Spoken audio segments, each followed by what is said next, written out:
ચલાલી નવાપુરામાં જન્મદિને ફટાકડા ફોડવા મુદ્દે બે જૂથ વચ્ચે અથડામણ, 9ને ઈજા. તમારે શેનું દારૂખાનું ફોડવાનું છે? બીભત્સ શબ્દોનો પ્રયોગ થતા મામલો બિચક્યો. આ અથડામણમાં કુલ 9 લોકોને 108 એમ્બ્યુલન્સ દ્વારા સારવાર અર્થે નડિયાદ સિવિલ ખસેડવામાં આવ્યા હતા. સમગ્ર મામલે ચકલાસી પોલીસે સામાસામી ફરિયાદ લઈ 14 સામે ગુના નોંધ્યા. આ અથડામણમાં કુલ 9 લોકોને સૌથી વધુ માથાના ભાગે વાગતા ગંભીર રીતે ઘાયલ થયા હતા. અમુક લોકોની ગંભીર હાલત હોવાને કારણે સારવાર અર્થે અમદાવાદ સિવિલમાં ખસેડવામાં આવ્યા હતા. રિપોર્ટર સચિન પંડ્યા, નડિયાદ. મારું નામ મહેન્દ્રભાઈ સોમાભાઈ તળપદા, ચલાલી નવાપુરા. એવી ઘટના બની કે મારા ભાઈના છોકરાનો બર્થડે હતો. બર્થડેની અંદર કેક ને એવું બધું લાવી અને અમે ઉજવણી કરતા હતા. એમાં મારા ભાભી બાર ઉભી રહેલી, એનું નામ ગીતાબેન પ્રવીણભાઈ તળપદા. તે એવું બોલી કે આ બધું લાયા પણ ટેટાલ ના લાયા. તો સામાવાળો અશોકભાઈ માધાભાઈ જતો હતો રસ્તે, તો કે ટેટા તારે શું કરો ફોડામ તેમ કરીને આડાવરી બોલવા લાગ્યું. એટલે મારા ભાભી કહેવા ગયા કે ભાઈ આવું ના બોલી, અમારા તો પ્રસંગ છે, બર્થડે છે, હવે અમે ટેટા ફોડીએ કે ના ફોડીએ કે લાવીએ કે ના, એ તારે શું જવાનું? તો કે ના, તમે માથા ભારે છો અને તમે આવી રીતે ઉજવણી શું લ્યા કરો છો, આવું બોલવા લાગ્યું અશોકભાઈ માધાભાઈ. એમાંથી મારા ભાભી કહેવા ગયા, સીધા મારા ભાભીને મારવાનું ઝઘડો ચાલુ કર્યો. હથિયારો તો લાકડીઓનો, ધારીઓ ને એવું બધું હતું. ખાસા બધા હતા, 6-8 જણા, 10 જણા. એમાં મેઇન માણસ છે અશોકભાઈ માધાભાઈ શંકરભાઈ, રમેશભાઈ શંકરભાઈ,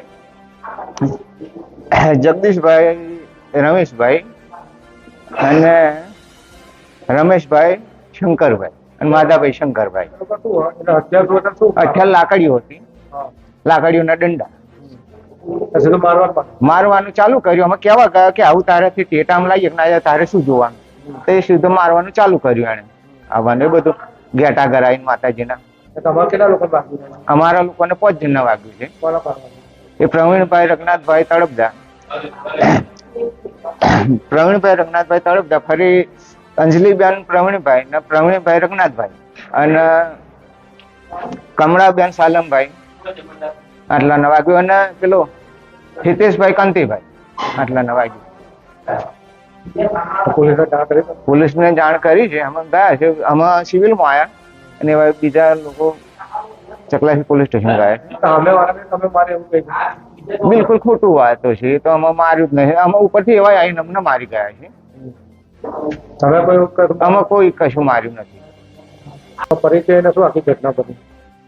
સાહેબ, મારું નામ માધાભાઈ શંકરભાઈ, ગામ ચલાલી, રહેવાનું નવાપુરા વિસ્તારમાં. સાહેબ, શું ઘટના તો બની? પછી મારો છોકરો સાહેબ દૂધ લઈને આવતેલો ડેરીએ, તે હોમાવાળું બહેરું એવું બોલ્યું કે મારે ટેટા ફોડવા છે.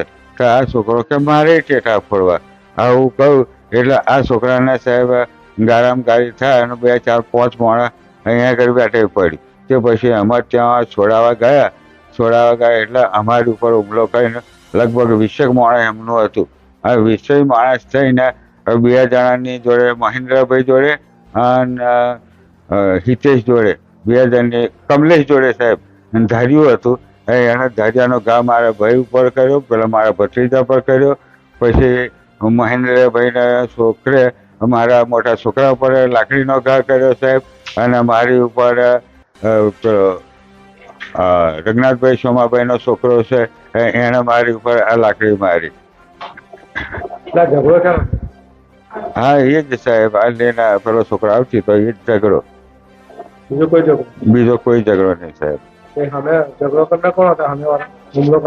હિતેશભાઈ ક્વાંતિભાઈ, કમલેશભાઈ ક્વાંતિભાઈ, સુરેશ, હા સુરેશભાઈ કાભાઈભાઈ, પછી મહેન્દ્રભાઈ સોમાભાઈ, એનો છોકરો જય, પરવીનભાઈ રઘનાથભાઈ, પછી મહેન્દ્રભાઈના મોટા છોકરાનું નામ શું?